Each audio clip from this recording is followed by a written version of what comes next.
joining us today for another episode of What's Your Why Wednesday.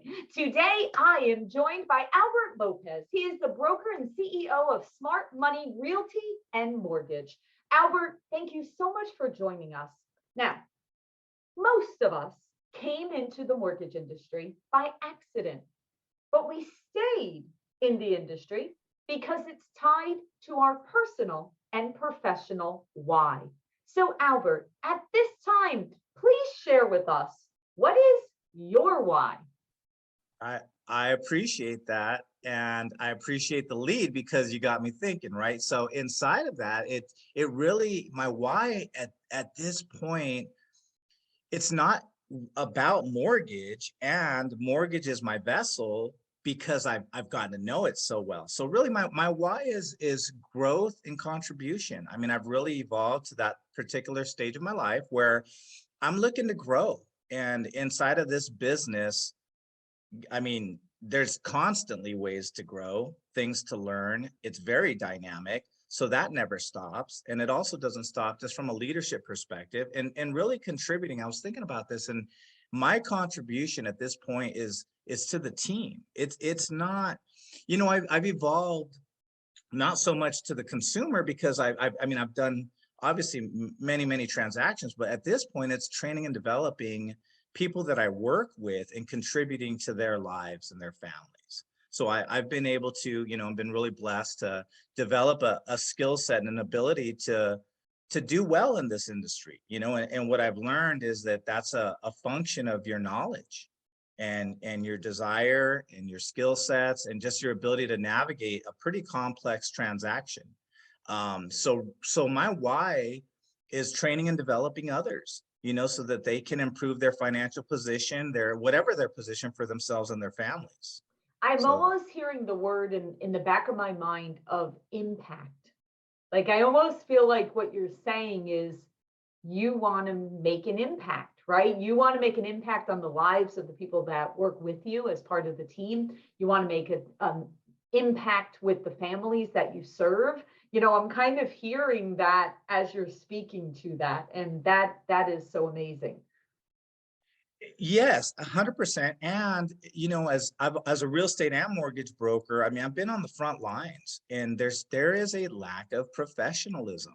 You know, there is a stigma to us, and I kind of feel like on the real estate side a bit, you know, and just kind of hand in hand where they go hand in hand, and having the vantage point to be able to see it from both a real estate and mortgage perspective, I can see so many opportunities for a mortgage professional, which is my focus, mortgage, to enhance the experience for the consumer. So it's really at this point, like I said, training that team and really getting them to a point where it's an experience that's actually pleasurable because they're dealing with a professional. It can make or break the transaction. You know, it should be buying a home, should be in making that investment. It's such a unbelievably, you know, impactful, to use your word, experience for a family, you know, not only financially, for long-term retirement, for just I have that shelter, like I'm secure, you know, but it becomes so stressful based off of the fact that the communication channels may not be moving together, or sometimes loan officer doesn't really always know what's going on. So that ability to be able to see it from a realtor's perspective, from a processor's perspective, and my knowledge at this point, knowing those things, passing it to my team, focusing on originators a bit, just has an impact. It does, and it flows its way down, and it has an impact to my team member, because with that, he can demand more. You know, I'm looking for my team to make more money. I mean, I really am, you know, and as that, I've noticed that everybody wants to make more money, but where is your skill? Where are your skill sets? Where is your knowledge? You know, it's one thing to say it, it's another thing to have a comprehension, become an expert. And as you become an expert, the money starts to show up, but there's no shortcut. You need to invest in yourself, and really for myself, my why is investing in others. And I always say, you know, everybody that works with me has to do what's best for them and their families. And my goal is what's best for you and your family is to work with me. As There you part go. of that self-expression, or my why is challenging them, training them, getting them to a position where the job work, the career, it's there is fun there. It's not a stress mongrel. It is actually like, no, I put people into homes, Yep. I make a difference, and I get that call and the satisfaction from being in the business of making a difference. And so having that call, getting, the card, I mean, it's such a big deal. It's so rewarding. So Very much that's so. my why, I would say, at this point. And that takes me to my next question. So, we all have that special family, or families, because so many times we have that particular family or particular situation where it really touches our heart and soul because we've made such a monumental difference. So, Albert, this is my most favorite question that I would love to hear. Please share with us one of those stories that really just lives inside of you, where you realized the monumental difference your work and working with a particular family or team member, could be a team member too, where Sure. you just realized that difference you make. So a lot of stories with families. I definitely have quite a few that I thought about, but the one that really jumps out to me, that sticks closest to me, is just around the holidays this past Christmas. I had dinner with an ex-colleague. So we worked together, and I went to his house to have dinner. He invited me over for dinner, and with his wife and his 3 kids. He's got 3 young kids. And this is somebody, and making homemade dinner, having a beer just casually, but it's a big deal. His wife made, like, what do you want to eat? And I'll make you chile relleno. It's a challenging dish to make. And Oh, really, like just that act, and especially culturally, it's huge. It's a sign of affection and so forth. Well, this is an individual that, when he started with me, he was at a low point. He was bouncing around different mortgage companies, and just was looking to have a breakthrough. You could tell on the interview. I mean, he lit me up. I could see it in his just look that he had this strong desire. Well, that didn't necessarily correlate into the job. He was struggling. He just didn't have, like I shared, some of those skill sets and some of that ability. And you can only work so hard. You need to work smart and so forth. Well, on 2 occasions, his manager at the time asked that we let him go because he wasn't necessarily performing. So both times I've had his check on my desk, called him into my office to let him go. And he would not, he was a stand for staying. He would not allow himself to be let go. I hmm. mean, he effectively was, let me prove to you that I can do well for this company. I know I have what it takes. I mean, and that, I mean, almost like goosebumps on my, I'm like, there's Wow. no way I'm letting this guy go. That's hard to find, that type Wow. of desire. And I realized really it was more his manager that was the challenge. So I took him under my wing, switched positions, challenged him a bit. We trained, I mean, hand in hand. I worked hand in hand with him for about a year. And as a result, I mean, he had a breakthrough.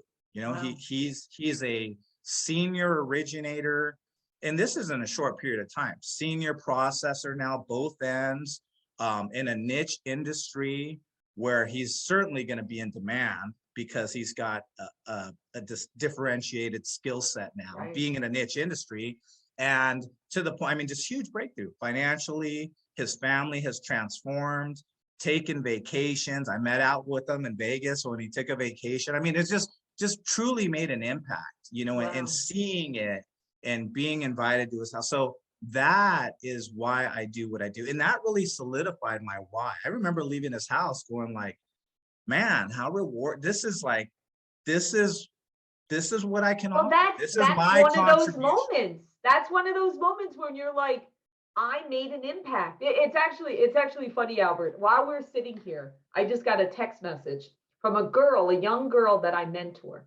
And the message literally says, the message literally says, I just wanted to share with you that I've taken your advice on how to better communicate with my loan officers, and it has made a huge difference in my workday. Thank you so much for mentoring me. See, all of us have this ability.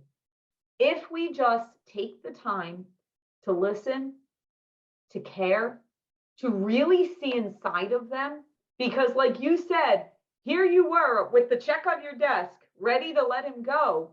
But then when he spoke and he fought for it and said, no, there's more, right? You're not seeing all of me and I'm going to prove it to you. You saw inside of him, like you saw not just the outside or just listening, you saw the soul, right?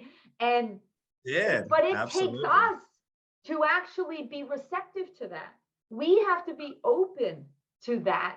And then we can positively affect other people and it multiplies, it grows from there. But Yeah. it starts with us, I believe. Well, and inside of that, to that soul question. So younger managers. So I brought in his manager after the conversation and the HR manager, and I asked for their feedback. I let them know what transpired, and both of them stood by. We should let him go. He's not. We should let him go. And I just sat there, and okay, I got it. And at the same time, it was like, you know what? It's my company, Yeah. and most of the times certainly listen to staff, but it was like, Yeah. no, not going to No, happen. you You were can't, feeling it, you right? cannot, I felt, and you can't coach desire and No. passion.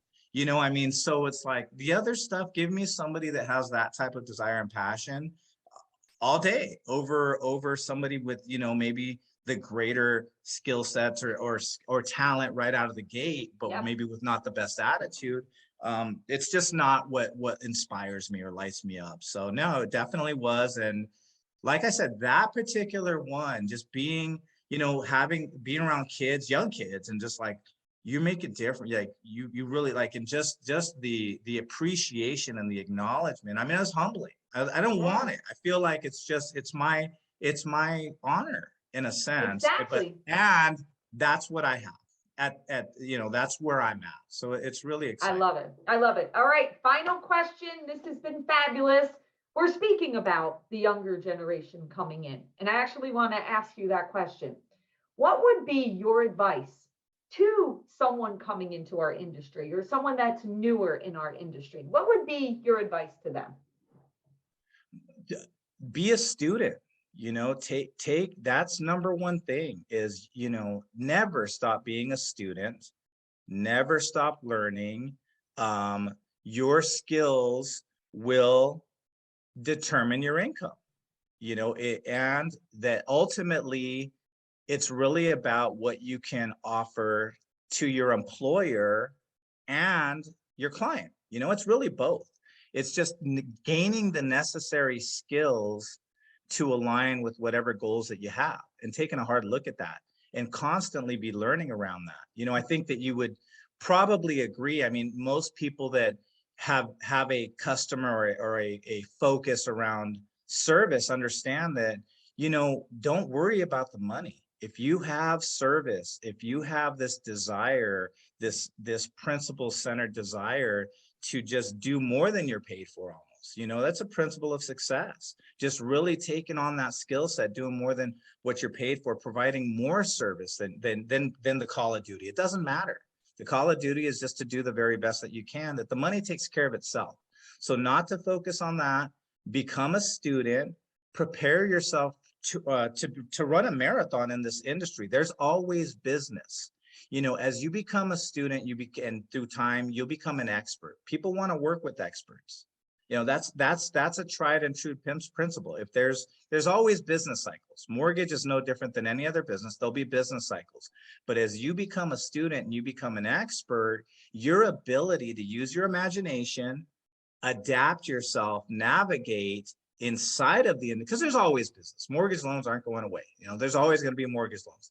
The key is, as you develop yourself, your mind opens up and you can see opportunities. That's right. Without that offensive minded, student oriented mentality, you're going to find yourself reacting Correct. in lieu of positively. And it really comes down to your imagination, and it's not always unlocked without the consistent work that you put in as a student. But as you become a student, something transforms in your mind, and there's always something to learn. There's Every originators day. need to, I mean, and even inside positions. I mean, it's Yes, vitally important in always. my humble opinion to as an originator to know what a processor does. I mean, it's Yeah, vital. The best originators know how to process. The best yeah, processors understand what it takes to get a loan in the door from the origination side.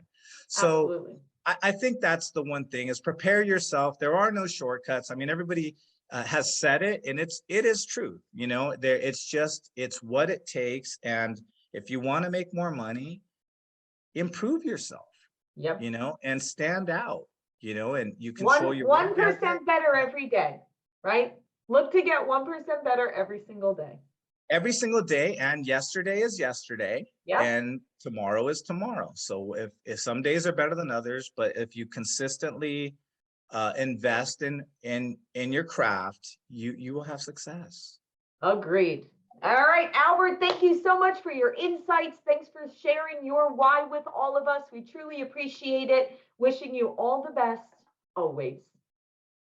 Thank you, Laura. Okay.